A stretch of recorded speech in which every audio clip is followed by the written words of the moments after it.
So who's ready to talk about the rest of the 49ers roster? The other 89 players in the building, starting with Brock Purdy, going all the way down to the rookies, somebody like Malik Mustafa. We can even get more in depth with this show today. I know that people are looking forward to this because I know that people are sick and tired of hearing about the circular drama involving one particular receiver.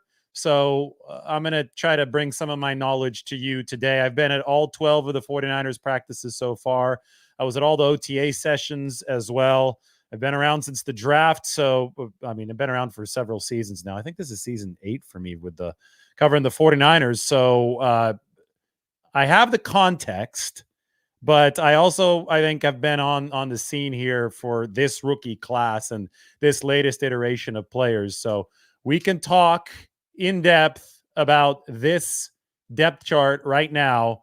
I'll be probably able to answer some questions in a little bit, but I think I have a lot of notes in my head as far as who has been improving, who I probably would want to see a little bit more from, what the roster is starting to shape up as when we talk about a 53-man cut down, which is going to be happening at the end of this month. And of course, there's the first preseason game against the Tennessee Titans in Nashville on Saturday. And that first preseason game is going to be important for a lot of players on the bubble of the roster because evaluation in an actual in-game scenario is critical for positions like linebacker, positions like running back, because they don't tackle live to the ground during the practices. So real football is coming. And although a lot of fans say, well, the preseason's boring, it's not boring to the group of men who are out there fighting for their livelihoods, fighting to stay in the National Football League. It's not all stardom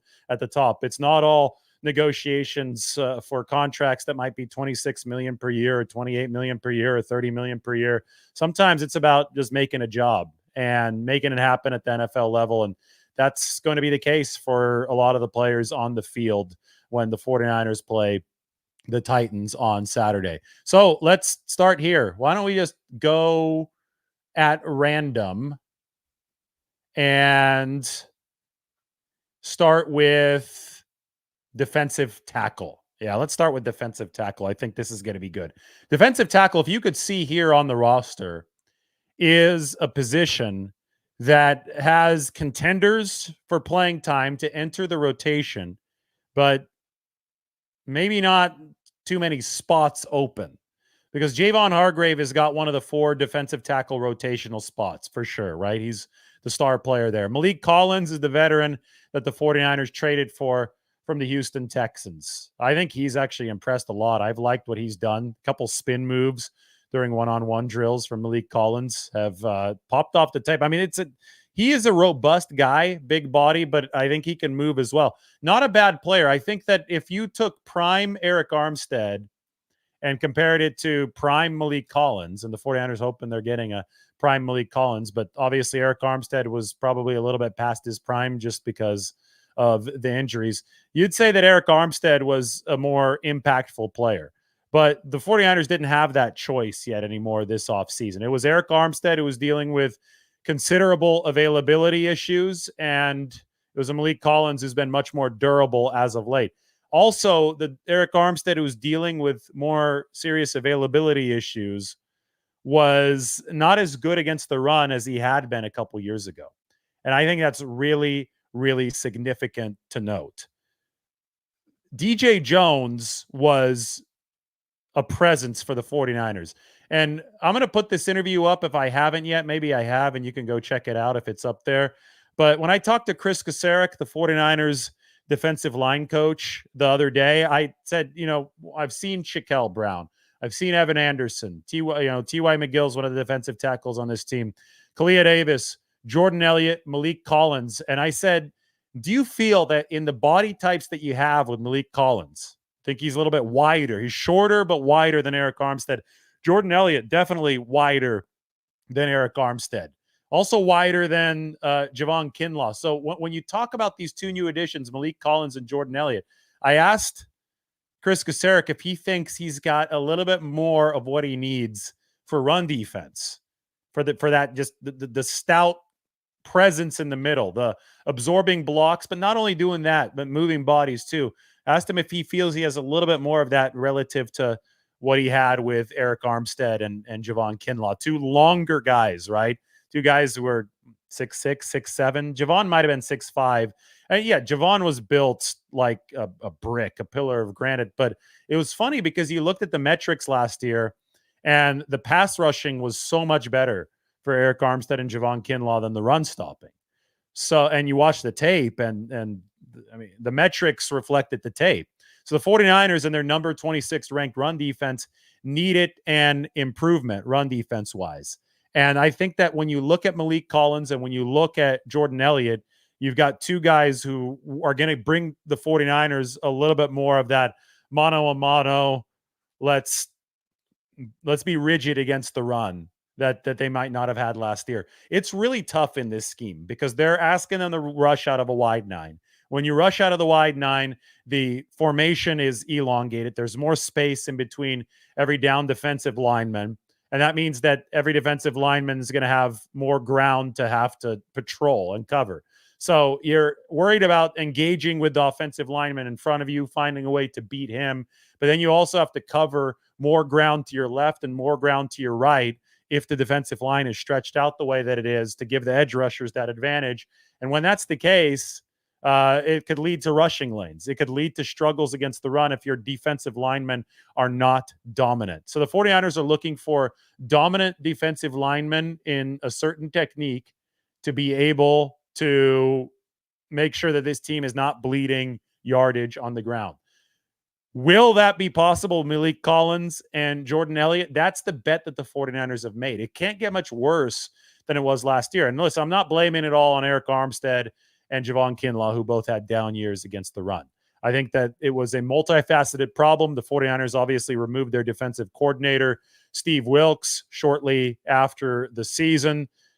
That was, very, very rooted in their struggles in run defense. I think that they dedicated a lot of back seven help to the pass instead of to the run game. I think they needed to recommit to their identity, which they've done by going in-house with a defensive coordinator hire of Nick Sorensen. I think that Brandon Staley is going to add some ideas on the back end, but stopping the run to have some fun remains a paramount goal for this football team. So then we look at how some of these defensive tackles have performed for the 49ers so far in camp.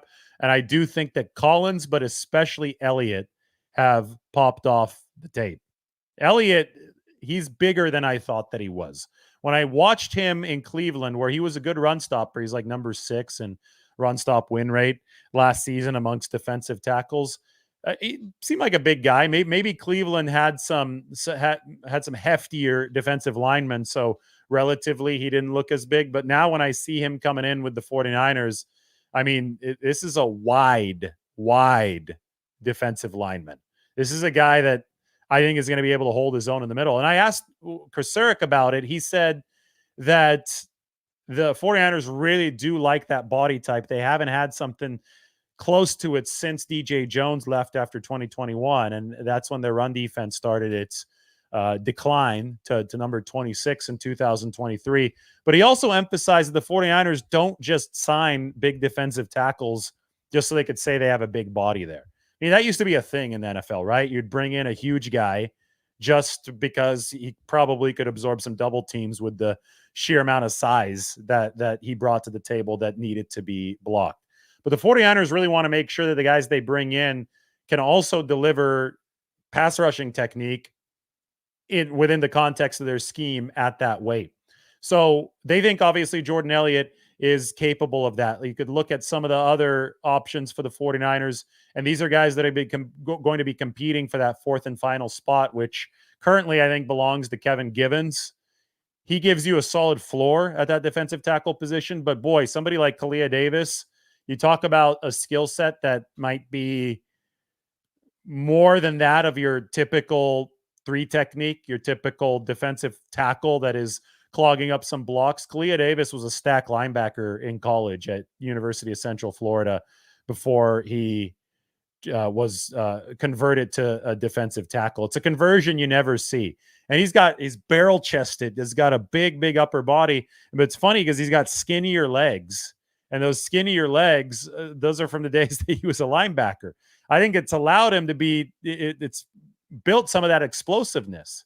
He's not this big lumbering defensive tackle. It's a defensive tackle who's got explosive legs, but some of that strength in the upper body. And I'm not saying he's got weak legs. He just has more athletic looking legs. It looks like he used to be a middle linebacker, but then the upper body, you say, okay, well, this guy's a defensive tackle. They think that he could bring some of the explosiveness that DJ Jones brought to the table. Now, being actually able to convert that to NFL style production is another thing. And that's what Kalia Davis is attempting to prove this training camp. That's something that Shaquille Brown, who's another guy who's got some real size on the inside, who earned his way onto the 49ers through a tryout. That's something he's trying to prove. And it's something Evan Anderson's trying to prove. Evan Anderson, though, he's an undrafted free agent out of Florida Atlantic. And it might take a little bit longer for Evan Anderson to develop. And I think a practice squad spot might be where he ends up this year. But he's another defensive tackle to throw into the ring.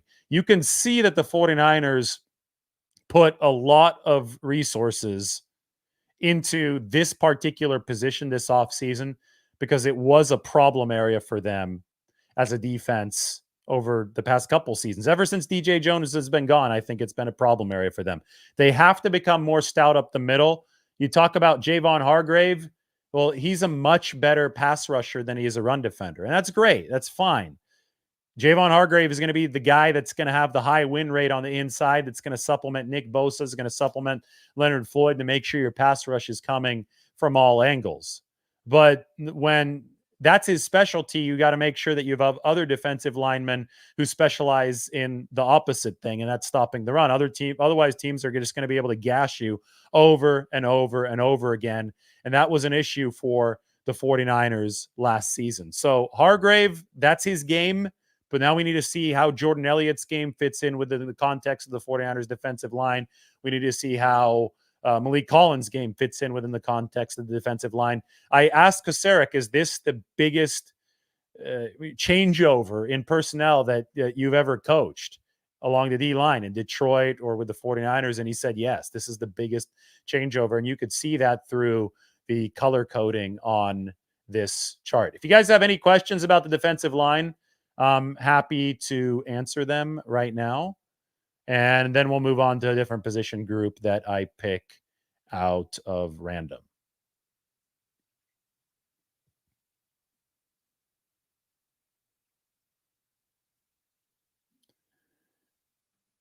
This is some good insight. A linebacker talking about the D-line and a wide nine is good. It means they're keeping the O-line off of him. Yes. So in a wide nine, if the defensive line is occupying enough of the offensive line's attention to allow the linebackers the flow, you're in business. If the 49ers linebackers are allowed to flow, this defense will likely be very good because they've got really fast and athletic linebackers. They've got linebackers who have DB backgrounds. If you look at this linebacker depth chart for the 49ers, so let's move down to this next position. Fred Warner, he played a DB-like position at BYU. It was a special position that split out onto the slot and covered guys in the pass game. Dre Greenlaw, the GPS chip said he was the fastest player on Arkansas's defense. So to be the fastest player on an SEC defense, yeah, I'm considering you an honorary defensive back, even though he's tough as a linebacker. D. Winters entered college at TCU as a wide receiver and a safety before he converted to linebacker. Demetrius Flanagan-Foles was a safety in college at Arizona before he was converted to a linebacker to make it in the NFL. At this point, you get the idea. There's a lot of fast linebackers who are good in coverage for the 49ers. But that said, if you're coming at it from that angle, you might be a little bit smaller than the typical linebacker. You don't want an offensive lineman on you. You want that defensive line to occupy the offensive line so the linebackers can flow on that second level. So it all works in cohesion. The 49ers need that defensive line to be prominent enough to allow Fred Warner and company to flow behind them. Here's a great question. How is Leonard Floyd against the run? So speaking of guys who are a little bit smaller, who might look like DBs or receivers, Leonard Floyd, he's 240, 245, but he's jacked. Okay. Then Nick Bosa was chuckling about this the other day, talking about how strong Leonard Floyd is. So don't mistake what I'm saying right now. But Bosa, he's 270, right? Maybe 265. He's significantly heavier than Leonard Floyd. Most defensive linemen are significantly heavier than Leonard Floyd. In fact, if you walk by the 49ers D linemen at practice, just really close to them, Leonard Floyd, compared to the other guys, he just looks like a very, very strong wide receiver. And I mean that in a very complimentary way.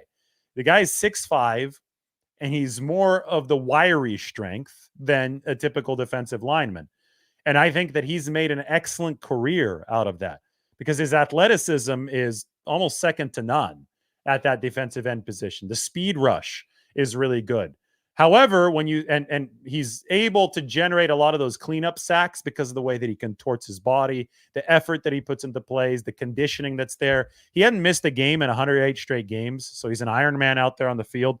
So I think a lot of it's because of the body type, which is really impressive, which is unique even at that defensive end position, even in this age of downsizing defensive linemen. So you say, what's the downside to that, though? Well, the downside obviously would be, can you run straight at Leonard Floyd? He's not as good of a run defender as he is a pass rusher. But if you put on the tape from the time with the Rams, especially, Leonard Floyd was, and the Bears before that, more of an outside linebacker role, though, in the past. Now he's putting his hand down in the dirt with the 49ers in the 4-3. Did a little bit more of it in Buffalo last year. But Leonard Floyd has managed well against the run. Somebody like D Ford, who was 240, but he was shorter than Leonard Floyd, that's the guy that struggled against the run. That was a pass rushing specialist. Leonard Floyd is more than a pass rushing specialist. Now, how is he going to transition into what the 49ers are running? That's what I can't wait to see. That's what I asked Chris Kasarik the other day. In the past, it had been probably an 80-20 or even a 90-10 split before Buffalo. In Chicago, where he worked with Brandon Staley, who's the outside linebackers coach there, who's now on the 49ers staff. And with the Rams, where obviously he worked with Brandon Staley, again, the defensive coordinator, Leonard Floyd would line up standing up. It was a 3-4. So he's an outside linebacker in a 3-4. He's not putting his hand in the grass. Then in Buffalo, it was more of a 50-50 split last year because they run 4 down, or the 49ers run 4 down. But in Buffalo, they would run Leonard Floyd with a hand in the dirt more often than he did in Chicago and with the Rams. And it's a completely different technique, right? A lot of players, though, once they put their hand in the dirt in a system like the 49ers, that's running the wide 9, that's encouraging the guys to get off the ball, that, really values edge rushers with speed. A lot of guys, once they start doing that more often, they're like, oh my God, I wish I would have been doing this for my whole career. And to me, I haven't had a chance to talk to Leonard about it yet, but Chris Kasarik thinks that the transition is happening very smoothly for Leonard Floyd.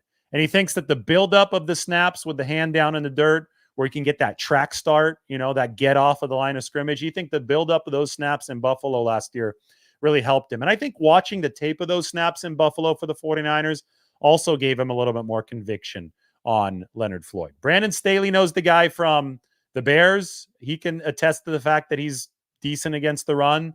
I don't think he's a liability against the run. Staley knows him from his time with the Rams. And the 49ers have watched a lot of tape from Buffalo last year when he was putting his hand in the dirt. We've got Jim Everett, the local Rams fan here. I know that he trolls most of the time, but maybe Jim Everett can give us a scouting report on Leonard Floyd since he saw him play so many years. I mean, Jim Everett, he may or may not be from Visalia. We're not sure. He always talks about the In-N-Out Burger on Mooney Boulevard. I wish you would talk a little bit more about Leonard Floyd instead of talking crap in the comment section. Jim Everett's usually pretty cool, though. I like the fact we got a resident Rams fan in here. It makes for a fun time, but it'd be much more useful if he actually gave us some thoughts on Leonard Floyd. I'm giving him a chance, so it should be fun. He's getting called out now in the comment section. Laughing out loud. Rams fans don't actually watch the games. That's true. when you go to a Rams game at SoFi Stadium, if it's against the 49ers, you don't see many of them there. So maybe they aren't watching. I'm not sure. All right. We are moving forward. Yeah. Some people saying they block Jim. Other people are saying that Jim is good people. Based on what I've seen, sometimes he's antagonizing people, but sometimes it just seems like good-natured back and forth fun. So not bad.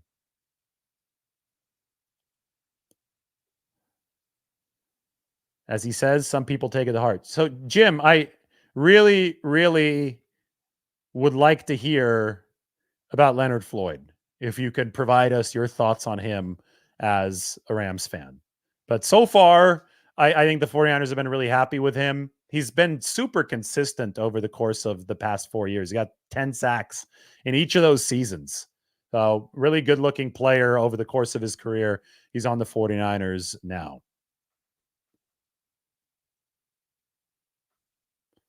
We got Badger saying LA's a Chargers town. Jim Harbaugh's there. Jim Harbaugh's trying to make LA a Chargers town. That's for sure. Hey, I'm making sure, by the way, that my hat is straight this time. I have to always check the screen right here. The screen is not directly at the camera. As you can tell, I'm looking at the camera right now. Now I could look at the screen, and it's hard to make sure if the hat is straight or not. I kind of have to look out the side of my eye. So you guys can always yell at me if it's not straight. No, I think it's straight. It's definitely straight right now. You're kidding if you're saying it's not straight. All right, let's go. How is Devondre Campbell doing? I talked about it about 7-8 days ago. There was a play where he kept up with Christian McCaffrey coming out of the backfield, and I was impressed. There's other plays where I see him getting beaten by running backs. Really, Devondre Campbell has a resume in this league, so I don't think he has to go out and show it in the preseason or anything. It's going to be how well he holds up over the course of the season and how well he moves. Well, and those two obviously go together hand in hand. Devondre Campbell was an All-Pro in 2021. Funny enough, the year that he was an All-Pro, on the game-winning drive for the 49ers at Lambeau Field against Devondre Campbell and the Packers, Garoppolo hit George Kittle in the slot when he was matched up in one-on-one against Devondre Campbell. I'm not holding that against Devondre, though, because it's really damn hard to cover George Kittle. Like, George Kittle is a freak. George Kittle is, a receiver in a tight end's body. We'll put it that way. I mean, he's bigger and stronger than receivers, but he's just as quick as a lot of them. So it's really tough for a linebacker to cover. And as soon as Garoppolo in the snow, remember it was a snow globe game, as soon as he saw George Kittle lined up against Devondre Campbell, a man, that was the obvious read to go to. That was Green Bay's mistake. Maybe that's why Devondre was not too kind to the coaching staff on his way out of Green Bay. Maybe they put him into too many bad situations like that. But Devondre last year gave up, 2 seasons after he was an All-Pro with the Packers, Devondre Campbell gave up the highest passer rating into his coverage of any qualifying linebacker in football. So obviously his performance was not as good last year as it had been prior. You could say, okay, he hit the 30-year-old mark. He's headed downhill. That's when a lot of NFL guys start to decline. Sure, that some of that might have been at play. There also might have been a falling out between him and the coaching staff. Maybe he thought they weren't using him correctly, and that led to an erosion of play on the field. Could have been some injury issues that we don't specifically know about with Devondre Campbell. Could have been a lot of different things. The bottom line is that he was there. He was available for the 49ers in a way that he wouldn't have been available for them after his 2021 All-Pro season. So which Devondre Campbell will the 49ers get, or what degree of play are they going to get for him? That's a very big question entering this season, because when you do look at the depth chart, you've got Greenlaw and Pup, so you slot Campbell up to that second linebacker spot. But they're running the young guys very, very frequently now, especially with some of the injuries that we've seen at practice. So that's D. Winters and Jalen Graham. Demetrius Flanagan-Foles, I think, is the 49ers' third linebacker when you discount the not the rookies, the second-year guys, Winters, Graham, and the rookie Tatum Bethune. He's the safe option. DFF is the safe option. So it's Campbell at the 2, DFF at the 3, but then you have D. Winters and Jalen Graham bidding for the 3. And then as soon as one of those guys grabs the number 3 role, which the 49ers hope will happen, they'll try to usurp Dandre Campbell for the 2 role or the 3 role when Dre Greenlaw is back. So when Greenlaw slots back in right here, then Campbell moves to the 3. But by that point, does Winters or Graham surpass Campbell? Campbell's job is simply to bridge the gap until he's like a bridge linebacker. Instead of a bridge quarterback, he's a bridge linebacker. Bridge the gap until D. Winters or Jalen Graham can build enough trust with the coaching staff to be at that spot. So I think it's really interesting. I think that we've seen some good things from Dandre Campbell. I don't think I could fully evaluate it until I actually see him on the field live tackling, because that doesn't happen during training camp practices.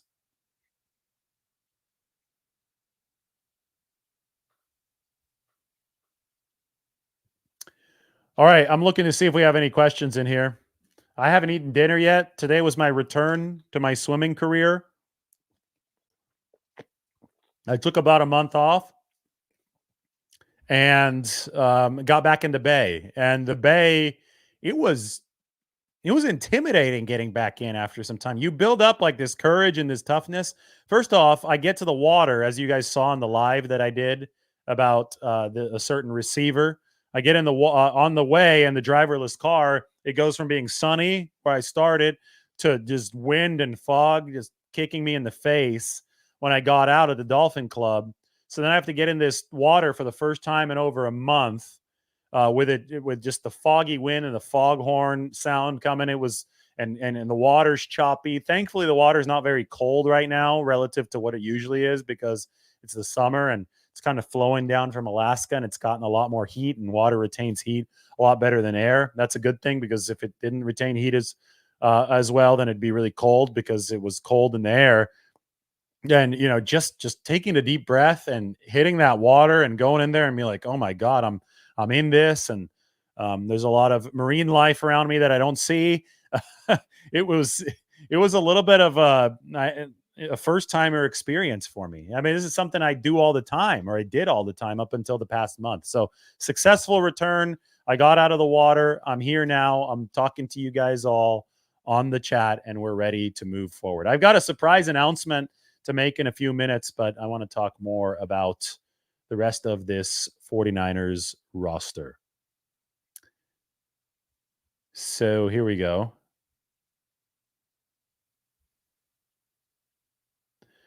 We got a good comment here from Randall. This is a very star-laden team, but the season and potentially the team's future hinges on Purdy's ability to be a dynastic talent. There is no single player more influential than Purdy. Where's that emoji? I wish I knew how to type emojis on my screen. Oh, here we go. This comment right here. Hopefully I can put this emoji up on the screen in the chat section. This comment from Randall McGuire is this target emoji. It is right on target. Go back to it right now. Yes, Brock Purdy is going to be a much, much bigger influence than any other player on this 49ers roster. Purdy can make the offensive line look better. If you look at data, it's really fascinating. Sacks aren't a offensive line stat. Sacks are more of a quarterback stat. They've put the same quarterback behind different offensive, but the different quarterbacks behind the same offensive line, and those quarterbacks have had wildly different sack rates. That's the way that you know that quarterback is the main variable in whether or not a sack is taken. A good example is the 2017 49ers. I mean, CJ Beathard and Brian Hoyer got sacked all over the place. And then Jimmy Garoppolo, pre-ACL, Jimmy Garoppolo came in, hardly got sacked, and led the league in all efficiency categories for those final 5 games. It was the same offensive line, but a different quarterback. Pressures are a quarterback stat. Pressures are an O-line stat. Sacks are a quarterback stat. The point is that the QB is extremely influential. He can make your offensive line look a whole lot better. We saw that from Brock Purdy last year. He made an offensive line that wasn't great look a whole lot better. The QB can make your receivers look a whole lot better. I think, Brandon Aiyuk, he played for, and it says, let's talk about 49ers, not named Brandon Aiyuk, but the reason I'm bringing him up is to talk about Brock Purdy. Didn't think we were going to mention Brandon Aiyuk, but we had to. Brandon Aiyuk has looked really damn good, and I think he's a really damn good player. But how much of him looking as good as he has been because of Brock Purdy? The media doesn't want to give Brock Purdy any credit. They say that he's carried by his teammates, but I would argue that Brock Purdy does a lot of carrying of his teammates. On a healthy team, on a healthy, good team, it's a symbiotic relationship. The teammates carry the QB, and the QB carries the teammates. That's what teamwork is all about. But if Aiyuk is no longer with the 49ers moving past this season, he has to play somewhere else. We'll see just how big of an impact Brock Purdy had on his level of play. So, yes, the point from Randall is a really good one. Brock Purdy is the most influential player on this 49ers team. He pulls the most strings on the offense. He's the player that makes the offense look good, look bad. He executes Kyle Shanahan's game plan as the point guard in the middle of that unit. And then by extension, the level of play of the offense is going to determine a lot of what the defense has to deal with. Right? So the defense, somebody was telling me, oh, they ranked in the top 5 in points per game allowed last year. I'm like, well, yeah, but they weren't a top 5 defense. The advanced metrics told us they were about number 10. The reason they ranked in the top 5 in points per game allowed is because the offense was so damn good. 49ers offense hogged the ball, so the defense wasn't on the field for as long. If the defense is not on the field for as long, they're not going to give up as many points. So by extension, Brock Purdy influences the defense very heavily as well because he's the biggest impact maker on the offense. I think that's a tremendous, tremendous point from Randall.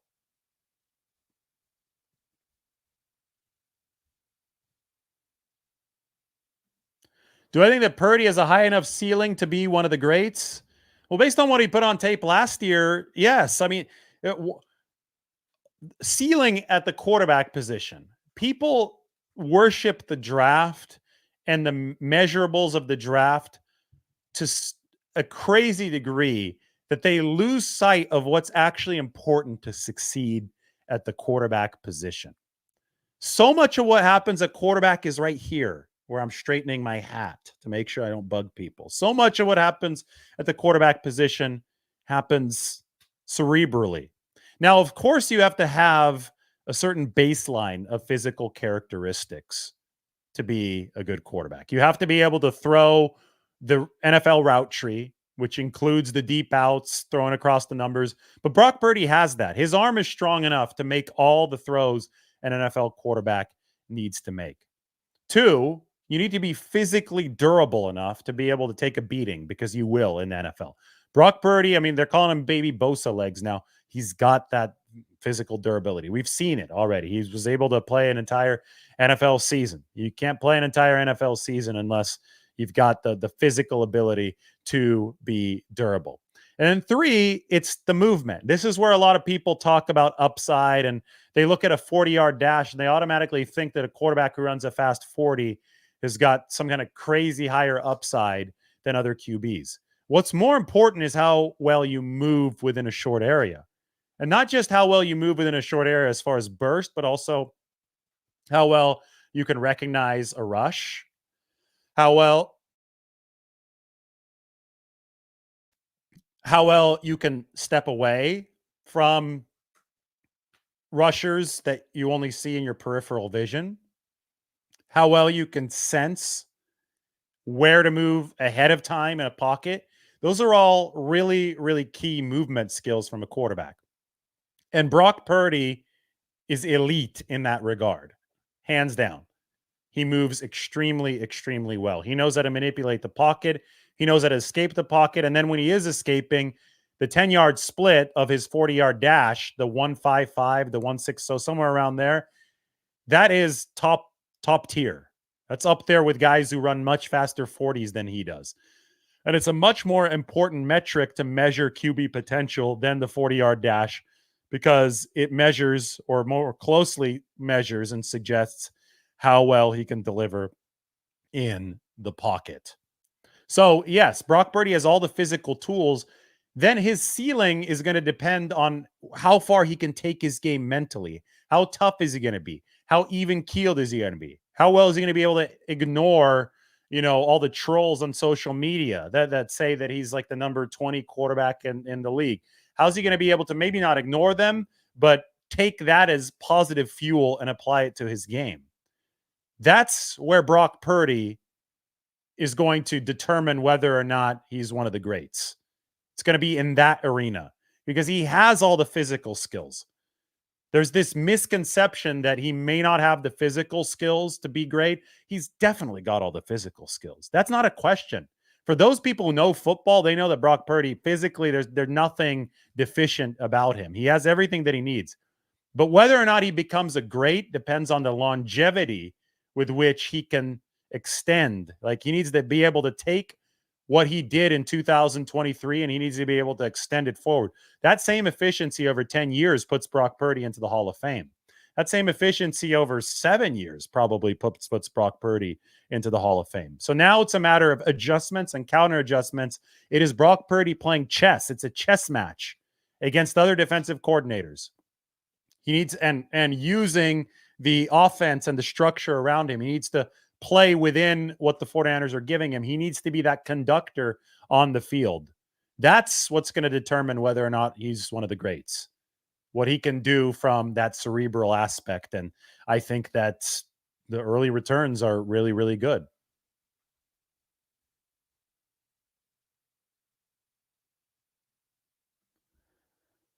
You like Mason starting over Breida at number 1 running back until McCaffrey comes back. Yeah, well, Mason definitely going to start over Breida. Although Breida had been in the system before, he's been out of the system since the 2019 season. He just got back in. Mason's been there throughout all of training camp.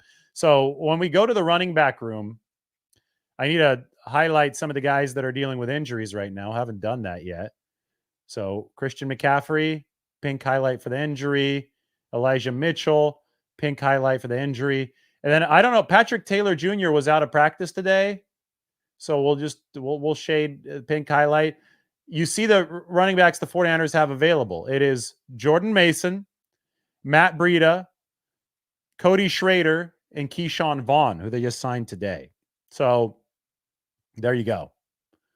The 49ers are going to be working with guys who were projected to be backups behind Christian McCaffrey at best, and backups a little bit lower on the depth chart. Now, Jordan Mason has surged. He's surged to that 2. I think he's at the 2 spot. I think he's sharing it with Elijah Mitchell. I think he's 2B to Elijah Mitchell's 2A. So I think that he's going to be your number 1 with Mitchell and McCaffrey both out. And I think you'll probably even see Cody Schrader ahead of Matt Breida. I think you'll probably see Mason first, Schrader second, assuming Patrick Taylor Jr. doesn't play, Matt Breida third, and Keyshawn Vaughn fourth during the Saturday preseason game.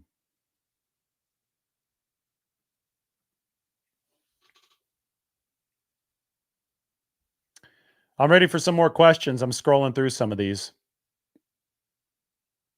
Is the 49ers preseason game televised? Yes, I believe it is.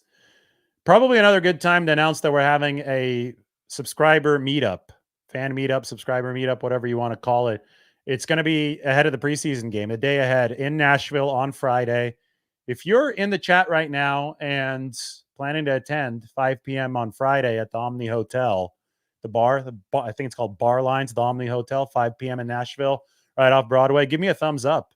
I don't know if anybody is currently watching it's going to be there, but it'd be really cool if you gave a thumbs up to the comment section. Should be really fun. We'll have a few of my friends there. Maybe we can have a couple drinks. This is going to be the day before the 49ers and the Titans play. Not buying anybody's shots. No.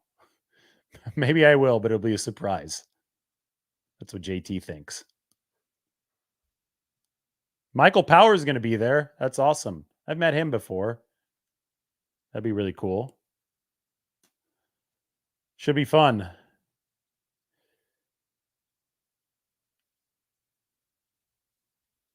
Here's a question. How's Malik Mustafa and Ronaldo Green looking, and what could be their role this year? I think that Malik look, we're straightening the hat again. Think Malik, shout out San Francisco Fire Department, station number 13. Malik with his versatility could be a little bit like, we still got to straighten it. I think it's because I tilt my head toward the camera, so I'm not gauging it right. So Malik with his versatility might be able to grow into a little bit more of a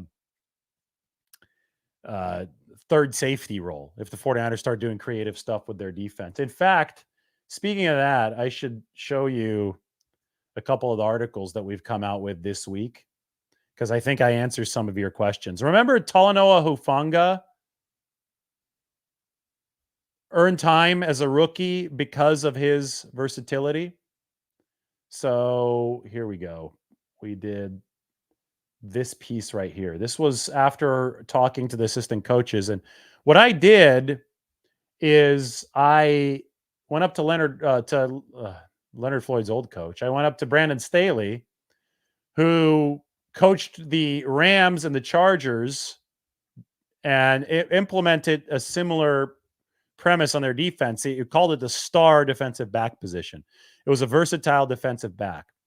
This is the article, by the way. So, and we talked about Malik Mustafa because you had Jalen Ramsey in 2020 with the Rams playing outside and inside cornerback. That was the star position. We see Diamond Lenore doing that for the 49ers now. And then you had Derwin James for the Chargers playing safety and then coming down in coverage, playing a lot of man near the line of scrimmage. So, my natural question is Malik Mustafa, who is such a versatile guy playing all over the field in college, does Brandon Staley, who's doing a lot of the whiteboard stuff for the 49ers, envision him doing the same stuff for the 49ers? And the answer from Brandon Staley was not no. Let's put it that way. Brandon Staley said that first he's got to learn the safety position down pat. And then once we cut down the roster and we start thinking about where guys might plug in on the 53 on game day, we can start cross-training him at one of those rover versatile positions. So maybe Malik Mustafa turns into a weapon for the 49ers down the stretch of this season, kind of like Talanoa Hufanga was in 2021. And then Hufanga came on big in 2022 as an all-pro. I've seen really impressive blitzes from Mustafa this training camp. I've seen interceptions. I think that they're really happy with the way that he's patrolled center field. And that's worth a lot to begin because now the 49ers can start thinking about a more expansive role for Malik Mustafa.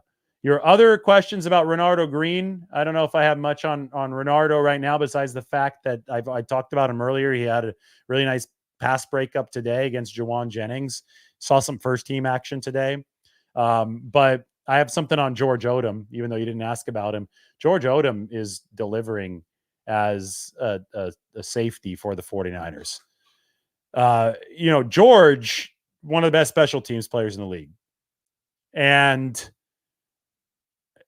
if he can continue to be in the right place at the right time, which is a sign of him studying a lot of tape, if he can continue and keep that up the way that he has over the course of this preseason, the 49ers are going to have options at safety. Talanoa is still out, coming back from the ACL. Jair Brown is having a good camp too. Jair Brown's another guy with a nose for the football. But Odom had 2 interceptions at practice today. So this is the article that I wrote. Maybe I could even give it to Mike. I'll put this in the description and he'll put it there. Don't want to take credit for doing that since Mike will. You guys can subscribe to The Athletic through that. Go and check it out.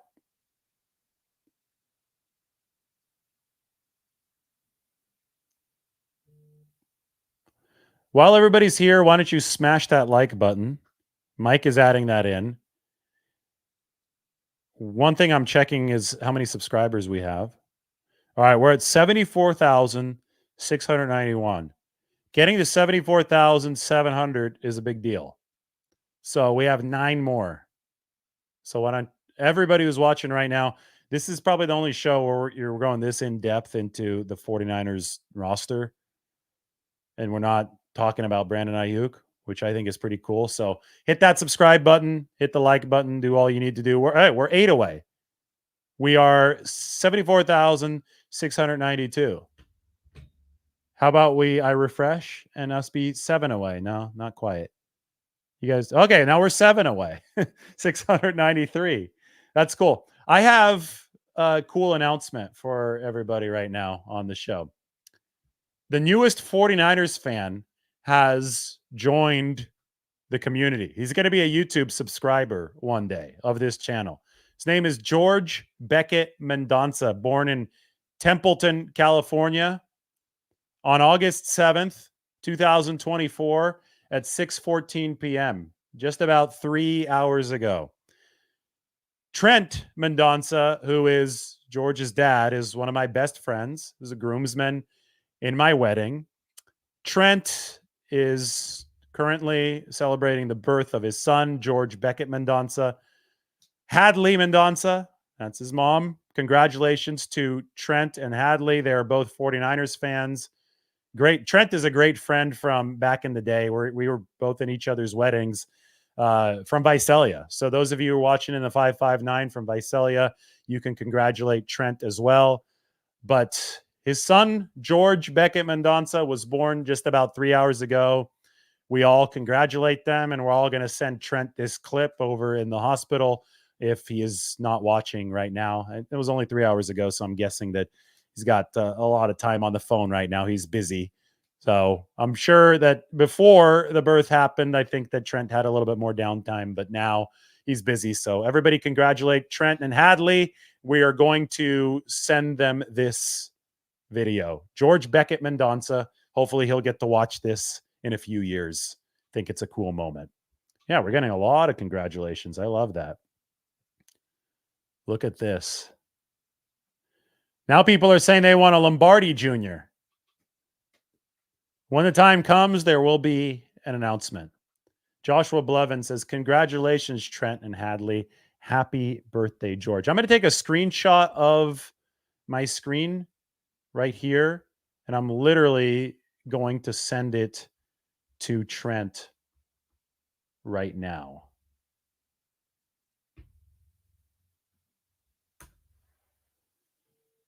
There he goes. Cool. Congratulations to them. You guys are awesome. And now back to your regularly scheduled programming. What are we at? 47 minutes? We're still at 74,693. Still need a few more. The newest 49ers fan. Yeah, quite literally the newest 49ers fan. He's 3 hours old. He's pretty young. It's not in his prime yet, that's for sure. We are streaming live in the hospital room. That's awesome. Okay, so since we're streaming live in the hospital room, we could keep this up there for a little bit longer. And I'm going to look at a few other questions. Well, I'll answer a couple questions with this up there. Hello to George Beckett Mendonca, the newest 49ers fan who's 3 hours old, who is actually watching this show right now. So ask some good questions, because his first piece of 49ers knowledge in his entire life will be whatever you're feeding into this show and whatever I decide to put up on the screen. Jim Everett says that Visalia is legit. So we're hearing from a Rams fan, but I think some 49ers fans need to put in some better questions. And no, I'm not going to be talking about Brandon Aiyuk. You really want to pollute George Beckett Mendonca's mind with talk about Brandon Aiyuk right now? You're not sick of that yet? Come on. Let's get some good questions. I want some better questions here. How much more does Brock Purdy weigh than George Beckett Mendonca? Well, what's Purdy at? Let's look. I'm going to the 49ers roster. This might be an inexact measurement. I know Purdy's put on a few pounds of muscle this offseason. Purdy's at 220. George Beckett Mendonca is, I believe, at almost 8 pounds, 7 pounds, I think 13 ounces. So We've got 220 minus 8. Purdy is roughly 212 pounds heavier than him. Although that gap is going to start closing pretty quickly. We're going to see, George Beckett Mendonça is going to be catching up. Now, he's going to be known as Beck. I know I'm calling him by his full name right now, but which is kind of probably going to be funny when you rewatch this in 20 years. But he's going to be known as Beckett Beck. All right, we got some good questions now. They're rolling in. Papa J says, Mustafa's open field tackles remind me of Ronnie Lott. What do you think of his tackling skills? I love him on tape. The Wake Forest tape is a lot of fun for Malik Mustafa. Go put it on. He's like a little missile, ball of muscle. He's a missile. I haven't seen his tackling skills in a 49ers uniform yet because they haven't tackled at practice. So tune in Saturday. We'll be in Nashville. Supposedly, by the way, Trent, I heard you sent me something to my house in Nashville. Margot just started laughing and she said it was great, but she couldn't tell me what it was. So I'll see it when I get there. I'm flying there tomorrow. But anyway, that's where Mustafa is going to be making tackles on Saturday. We'll see live tackling during the preseason game. Kittle has 2 more years left in his deal. That's another question. Do I think that Pooney can win the starting right guard job? Yeah, considering the fact that he's been playing almost all of camp in that first team right guard spot. I mean, it's been well over a week at this point. I think Dominic Pooney could do it. Remember, he only gave up a couple. He didn't give up any sacks at Kansas, but only a couple sacks in his entire college career. Before that, it was Central Missouri. Then he went to Kansas, didn't give up a single sack. So I think Dominic Pooney is a good pass protector, and the 49ers need an upgrade in pass protection.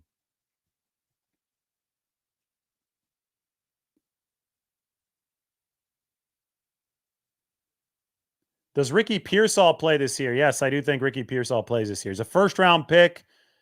He's a good separator. He's a workaholic. I think Ricky Pearsall is somebody that sees the field early on. All right, that's it. Shows in honor of the newest 49ers fan, George Beckett Mendonça. Congratulations to Trent and Hadley. I'm done. I have to go eat. It's time. I was just in the Bay. When you get in cold water, especially when you're not used to it, you get hungry. That's the state that I'm in right now. We'll talk to everybody really soon.